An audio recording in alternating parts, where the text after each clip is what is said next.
ನಮಸ್ಕಾರ. ಏನ್ ವಿಶೇಷ ಇವತ್ತು ವೈಕುಂಠ ಏಕಾದಶಿ ಅಲ್ರಿ, ಬಹಳ ಶ್ರೇಷ್ಠವಾದದ್ದು. ಇವತ್ತು ವೈಕುಂಠ ದ್ವಾರ ತೆಗೆಯುತ್ತೆ. ಅದು ಈ ದೇವಸ್ಥಾನದಲ್ಲಿ ತುಂಬಾ ವಿಜೃಂಭಣೆಯಿಂದ ಸಂಭ್ರಮದಿಂದ ಮಾಡ್ತೀವಿ. ಅಲಂಕಾರ ಅಂತ ನೋಡಕ್ 2 ಕಣ್ಣು ಸಾಲದು. ನಿಮಗೆ ಬನ್ನಿ ತೋರಿಸ್ತೀನಿ ಒಳಗಡೆ ದೇವರನ್ನ ಅಲಂಕಾರನ. ಮೇಡಮ್, ನಿಮ್ ದೇವಸ್ಥಾನ ಬಗ್ಗೆ ಹೇಳಿ. ಅದೇ ನಮ್ಮ ದೇವಸ್ಥಾನದ ಇತಿಹಾಸದ ಬಗ್ಗೆನೇ ನಾನು ಹೇಳಬೇಕು ಅಂತ ಇದ್ದೆ. ಈಗ 40-45 ವರ್ಷದ ಹಿಂದೆ ಇಲ್ಲಿ ಸುಮ್ಮನೆ ಗುಡ್ಡ ಇತ್ತು. ಆ ಕಡೆ ಹನುಮಂತನ ದೇವಸ್ಥಾನ ಇದೆ ಗುಡ್ಡದ ಮೇಲೆ, ಈ ಕಡೆ ಸುಮ್ಮನೆ ಗುಡ್ಡ ಇತ್ತು. ಮಕ್ಕಳೆಲ್ಲ ಮೇಲೆ ಹತ್ತೋದು, ಇಳಿಯೋದು, ಆಟ ಆಡೋದು, ಒಂಥರ ಎಂಜಾಯ್ ಮಾಡೋದು ಮಾಡ್ತಾ ಇದ್ರು. ಅಲ್ಲಿ ಒಂದು ಸಣ್ಣದಾಗಿ ಒಂದು ಗಣೇಶನ ಗೂಡಿತ್ತು ಆ ಗುಡ್ಡದಲ್ಲೇನೆ. ಅಂದ್ರೆ ಅದಕ್ಕೆ ದೇವಸ್ಥಾನ ಗರ್ಭಗುಡಿ ಏನೂ ಇರ್ಲಿಲ್ಲ, ಸುಮ್ಮನೆ ಒಂದು ಗಣೇಶನ ಪ್ರತಿಮೆ ಇತ್ತು. ಇವರು ಸುತ್ತಮುತ್ತ ಮನೆಯವ್ರು ಬಂದು ಸುಮ್ಮನೆ ತಮ್ಮ ಮಕ್ಕಳು ಸ್ಕೂಲ್ಗೆ ಹೋಗ್ಬೇಕಾದ್ರೆ ಅವಾಗ ಇವಾಗ ನಮಸ್ಕಾರ ಮಾಡಿ ಹೋಗ್ತಾ ಇದ್ರು. ಆ ನಂತರ ಏನಾಯ್ತು ಅಂದ್ರೆ ಇಲ್ಲಿ EP ಅಲ್ಮೇಲು ಅಂತ ಅವ್ರಿಗೆ ಕಲಾಶ್ರೀ ಪ್ರಶಸ್ತಿ ಸಿಕ್ಕಿದೆ. ಮತ್ತೆ ವೀಣೆಯಲ್ಲಿ ಅವರು ವಿದ್ವತ್ ಮಾಡಿದ್ದಾರೆ. ಅವರು ಒಂದು ಸಣ್ಣದಾಗಿ ಮಹಿಳಾ ಸಂಘ ಪ್ರಾರಂಭ ಮಾಡಿದ್ರು. ಅದಕ್ಕೆ ಶೇಷ ಮಹಾಗಣಪತಿ ಮಹಿಳಾ ಸಂಘ ಅಂತ ಹೆಸರಿತ್ತು.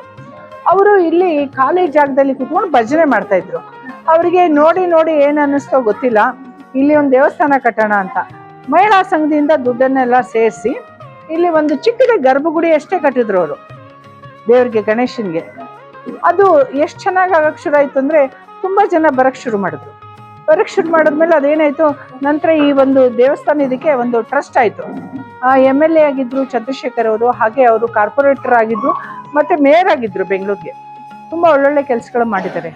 ಅವರ ಒಂದು ಸುಪರ್ದಿಗೆ ಬಂತು. ಅವ್ರ ಮುಂಚೆ ವೆಂಕೋಬ್ರಾಬ್ ಅನ್ನೋರು ಕೂಡ ಸ್ವಲ್ಪ ದಿವಸ ನಡೆಸಿದ್ದಾರೆ. ಈ ಚಂದ್ರಶೇಖರ್ ಅವ್ರ ಸುಪರ್ದಿಗೆ ಬಂದ್ಮೇಲೆ ಅವರು ಈ ಕಟ್ಟಡವನ್ನ ಇಷ್ಟರ ಮಟ್ಟಿಗೆ ಅದನ್ನ ತುಂಬಾ ಚೆನ್ನಾಗಿ ಬೆಳೆಸಿದ್ರು. ಹಾಗೆ ದೇವಸ್ಥಾನದಲ್ಲಿ ಪೂಜೆಗೆ ಅಲಂಕಾರಗಳನ್ನು ಹೆಚ್ಚೆಚ್ಚು ಮಾಡ್ತಾ ಹೋದ್ರು. ಆ ಅಲಂಕಾರ ನೋಡಕ್ಕೆ ಬೆಂಗಳೂರಿನಾದ್ಯಂತ, ಕರ್ನಾಟಕದಾದ್ಯಂತ ಜನ ಬರ್ತಾರೆ.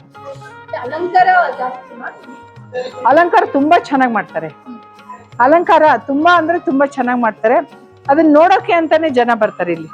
ಇದು ಪ್ರಸಿದ್ಧಿಯಾಗಿರೋದು ಅಲಂಕಾರಗಳನ್ನ ನೋಡಕ್ಕೆ ಅಂತಾನೆ ಪ್ರಸಿದ್ಧಿಯಾಗಿದೆ. ಇಲ್ಲಿ ಏನೇನ್ ದೇವ್ರಿದೆ ಅಂದ್ರೆ, ಮೊದ್ಲು ಬಲಮುರಿ ಶೇಷ ಮಹಾಗಣಪತಿ ಇದೆ ಮಧ್ಯದಲ್ಲಿ. ಗಣೇಶನ್ ಪಕ್ಕ ಈ ಕಡೆ ಎಡಬದಿಯಲ್ಲಿ ಈಶ್ವರ ಇದ್ದಾರೆ. ಈಶ್ವರನ ಪಕ್ಕ ಪಾರ್ವತಿ ಇದ್ದಾರೆ. ಪಾರ್ವತಿ ಪಕ್ಕ ದತ್ತಾತ್ರೇಯ ಇದ್ದಾರೆ. ಆ ಕಡೆ ಗಣೇಶನ್ ಪಕ್ಕ ಶ್ರೀನಿವಾಸ ಇದ್ದಾನೆ. ವೆಂಕಟೇಶ್ವರ, ಶ್ರೀನಿವಾಸ ಅಂದ್ರೆ ವೆಂಕಟೇಶ್ವರ. ಆ ವೆಂಕಟೇಶ್ವರನ ಪಕ್ಕ ಹಾಗೆ ಪದ್ಮಾವತಿ ಲಕ್ಷ್ಮಿ ಇದ್ದಾಳೆ. ಅದ್ರ ಪಕ್ಕ ಹಾಗೆ ನವಗ್ರಹ. ಇಷ್ಟೆಲ್ಲ ದೇವರುಗಳಿದೆ. ಹೀಗಾಗಿ ಸುಮಾರು ಹಬ್ಬಗಳನ್ನು ನಾವು ಮಾಡ್ಬೇಕಾಗುತ್ತೆ. ಪ್ರತಿಯೊಂದು ಮಾಡ್ತೀವಿ. ಏನು ಅಂದ್ರೆ ಶಿವರಾತ್ರಿ ಮಾಡ್ತೀವಿ. ಶಿವ ಇದ್ದಿದ್ದಕ್ಕೆ ತುಂಬಾ ಗ್ರ್ಯಾಂಡ್ ಆಗಿ ಮಾಡ್ತೀವಿ. ಹಾಗೆ ಈಗ ವೈಕುಂಠ ಏಕಾದಶಿ ಮಾಡ್ತಾ ಇದ್ದೀವಿ. ಶ್ರಾವಣ ಮಾಸದಲ್ಲಿ ಶ್ರಾವಣ ಶನಿವಾರ ತುಂಬಾ ಎಲ್ಲಾ ವಾರನೂ ಮಾಡ್ತೀವಿ. ಹಾಗೆ ಕಾರ್ತಿಕ್ ಮಾಸದಲ್ಲಿ ಕಾರ್ತಿಕ ಸೋಮವಾರಗಳದ್ದು ಮಾಡ್ತೀವಿ. ಆಮೇಲೆ ದತ್ತ ಜಯಂತಿ ಮಾಡ್ತೀವಿ. ಆಮೇಲೆ ರಾಮನವಮಿ ಮಾಡ್ತೀವಿ. ಕೃಷ್ಣಾಷ್ಟಮಿ ಮಾಡ್ತೀವಿ. ಆಮೇಲೆ ಇದ್ರ ಜೊತೆಗೆ ನಾವು ಶ್ರೀನಿವಾಸ ಕಲ್ಯಾಣ, ಗಿರಿಜಾ ಕಲ್ಯಾಣ, ಇದ್ರ ಜೊತೆ ಹೋಮದ ಒಂದು ಕೆಲಸಗಳು ಕೂಡ ನಮ್ಮ ಭಟ್ರುಗಳು ಮಾಡ್ತಾ ಇರ್ತಾರೆ. ಅಖಂಡ ಭಜನೆ ಅಂದ್ರೆ, ಈಗ ಒಂದು ವೈಕುಂಠ ಏಕಾದಶಿ ಅಂದ್ರೆ ನಾವು ಬೆಳಗ್ಗೆ ಶುರು ಮಾಡಿದ್ರೆ ರಾತ್ರಿವರೆಗೂ ಹಂಗೆ ಹಾಡ್ತಾನೆ ಇರಬೇಕು. ಅದಕ್ಕೆ ಅಖಂಡ ಭಜನೆ ಅಂತ ಹೇಳ್ತಾರೆ. ಇವತ್ತು ಬೆಳಗ್ಗೆ 5:30 ಶುರು ಆಗಿದೆ. ಒಂದೊಂದೇ ತಂಡ ರಾತ್ರಿ 9 ಗಂಟೆವರೆಗೂ ಎಲ್ಲ ತಂಡದವರು ಹಾಡ್ತಾರೆ. 9 ಗಂಟೆ ಆದ್ಮೇಲೆ ನೃತ್ಯಗಳು ಶುರು ಆಗುತ್ತೆ. ಆ ನೃತ್ಯಗಳು, ಅದೇ ಡ್ಯಾನ್ಸ್ ಶುರು ಆಗುತ್ತೆ. ಅದು 10:30ವರೆಗೂ ನಡ್ಕೊಂಡ್ ಬರುತ್ತೆ. ಸುಮಾರು ಎಷ್ಟು ವರ್ಷ ಅಂದ್ರೆ ಈ ದೇವಸ್ಥಾನಕ್ಕೆ? 40 ವರ್ಷದ ಇತಿಹಾಸ ಇದೆ. ನೀವು ಅಲ್ಲಿಂದ ಇಲ್ಲಿವರೆಗೂ ಈ ದೇವಸ್ಥಾನ ಜೊತೆ ಇದ್ದೀರಾ? ಅಂದ್ರೆ ನಾನು ಮೊದ್ಲು ಇರ್ಲಿಲ್ಲ, ನಮ್ಮ ಅತ್ತೆಯವ್ರಿದ್ರು. ಇಲ್ಲಿ ಹಾಡ್ತಿರೋವಾಗ, ಗುಡ್ಡದ ಮೇಲೆ ಹಾಡ್ತಿರುವಾಗ ನಮ್ಮ ಅತ್ತೆಯವ್ರು ಬರ್ತಾ ಇದ್ರು. ನಮ್ಮ ಅತ್ತೆಯವ್ರು ಇದ್ರು. ಇಲ್ಲಿ ಹಾಡ್ತಾ ಇದ್ರು. ಅದೇ ಮಹಿಳಾ ಮಂಡಳಿಯಲ್ಲಿ ಬರ್ತಾ ನಾನು ಕೂಡ ಸೇರ್ಕೊಂಡೆ. ಹಾಗೆ 10-15 ವರ್ಷ ಆದ್ಮೇಲೆ ನಾನು ಸೇರ್ಕೊಂಡೆ. ಬಟ್ ಇಲ್ಲಿ ತುಂಬಾ ಚೆನ್ನಾಗಿ ಅಷ್ಟೊತ್ತಿಗೆ ಅಭಿವೃದ್ಧಿ ಆಗ್ತಾ ಇತ್ತು. ಇಲ್ಲಿದ್ವಿ. ಓಕೆ, ಈಗ ಆ ಮಹಿಳಾ ಮಂಡಳಿಯವರು ಬೇರೆ ಕಡೆ ಮಾಡ್ಕೊಂಡಿದ್ದಾರೆ. ಮತ್ತೆ ಇಲ್ಲಿ ಬಲಮುರಿಗೆ ಅಂತ ಇನ್ನೊಂದು ಮಹಿಳಾ ಮಂಡಳಿ ಕೂಡ ನಾವು ಮಾಡಿದ್ವಿ.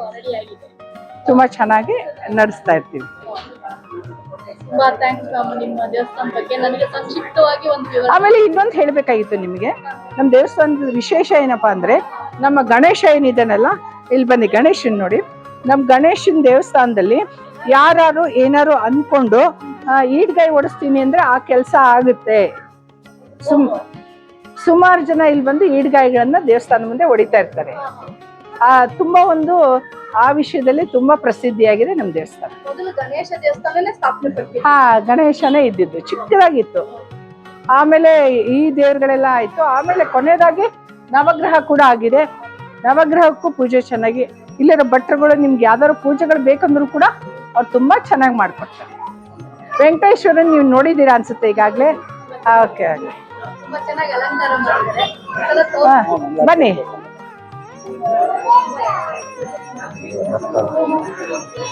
ಬೆಂಗಳೂರಿನಾದ್ಯಂತ ಬರ್ತಾರೆ ಇಲ್ಲಿ ಜನ, ಇಡೀ ಬೆಂಗಳೂರಿಂದ ಬರ್ತಾರೆ. ನೀವು ನೋಡಿದ್ರಲ್ಲ ಜನಸಂದಣಿ ಹೇಗಿದೆ ಅಂತ. ತುಂಬಾ ಚೆನ್ನಾಗಿ ಪೂಜೆ ಮಾಡ್ಕೊಡ್ತಾರೆ. ಹಾಗೆ ತುಂಬಾ ಚೆನ್ನಾಗಿ ಪ್ರಸಾದಗಳನ್ನು ಕೊಟ್ಟು ಚೆನ್ನಾಗಿ ಭಕ್ತಾದಿಗಳನ್ನು ಚೆನ್ನಾಗಿ ಮಾತಾಡಿಸಿ ಕಳಿಸ್ತಾರೆ. Thank you so much. ನಿಮ್ಮ ಅಮೂಲ್ಯವಾದ ಸಮಯನ ನಮಗೆ ಕೊಟ್ಟಿದ್ದೀರಾ. ತುಂಬಾ ಧನ್ಯವಾದ. Thank you.